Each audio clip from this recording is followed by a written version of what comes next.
नमस्कार, the Chanakya TV Rajasthan में आपका स्वागत है और मैं हूं आपके साथ देवशिखा। भारत की सुरक्षा एजेंसियों के लिए बड़ी सफलता माने जा रही कार्रवाई में कुख्यात गैंगस्टर लॉरेंस बिश्नोई का छोटा भाई अनमोल बिश्नोई आखिरकार अमेरिका से डिपोर्ट होकर भारत लौट आया है। लंबे समय से फरार और हाई प्रोफाइल अपराधों का मास्टरमाइंड माना जाने वाला अनमोल जब बुधवार सुबह दिल्ली एयरपोर्ट पर उतरा तो इंटरनेशनल इन्वेस्टिगेशन एजेंसी पहले ही उसकी प्रतीक्षा कर रही थी। विमान का दरवाजा खुलते ही एनआईए ने उसे अपनी कस्टडी में ले लिया और इसी के साथ शुरू हो गई भारत की सबसे महत्वपूर्ण पूछताछों में से एक। अनमोल बिश्नोई पर कई बड़े मामलों में संलिप्तता के आरोप हैं, जिसमें पंजाबी सिंगर सिद्धू मूसेवाला की हत्या, एनसीपी नेता बाबा सिद्दीकी की हत्या की साजिश और बॉलीवुड अभिनेता सलमान खान के घर गोलीबारी जैसे हाई प्रोफाइल अपराध शामिल हैं। इन आरोपों के चलते एनआईए ने उस पर 10 लाख रुपए का इनाम भी घोषित कर रखा था। अनमोल का अपराध जगत से जुड़ाव उनके बड़े भाई और गैंगस्टर लॉरेंस बिश्नोई के कारण शुरू हुआ।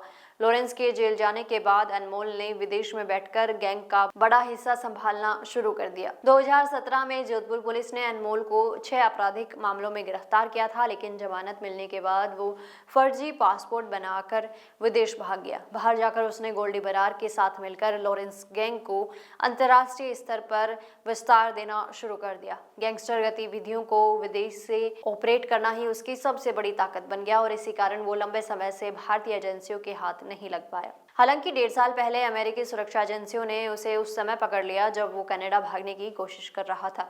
लंबी कानूनी प्रक्रिया के बाद अब उसे भारत सौंप दिया गया है, जिसे जांच एजेंसियां बड़ी उपलब्धि मान रही हैं।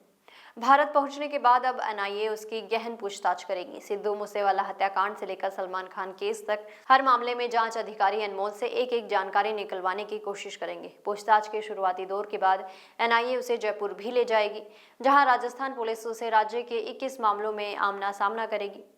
इनमें धमकी, रंगदारी, हत्या की साजिश, फिरौती और अवैध हथियारों की तस्करी जैसे गंभीर अपराध शामिल हैं। पुलिस को उम्मीद है कि अनमोल के बयान लॉरेंस गैंग की पूरी संरचना, फंडिंग और ऑपरेशन को उजागर कर सकते हैं। अनमोल की गिरफ्तारी को पुलिस और सुरक्षा एजेंसियां गैंगस्टर नेटवर्क का सबसे बड़ी चोट मान रही हैं। पिछले कुछ सालों से लॉरेंस और गोल्डी बरार जैसे अपराधियों ने विदेशों में बैठकर भारत में कई गंभीर वारदातों को अंजाम दिया था, लेकिन अब जब गैंग का एक और बड़ा सक्रिय चेहरा भारत की हिरासत में है तो एजेंसियों के पास इस पूरे नेटवर्क को जड़ से उखाड़ फेंकने का मौका है।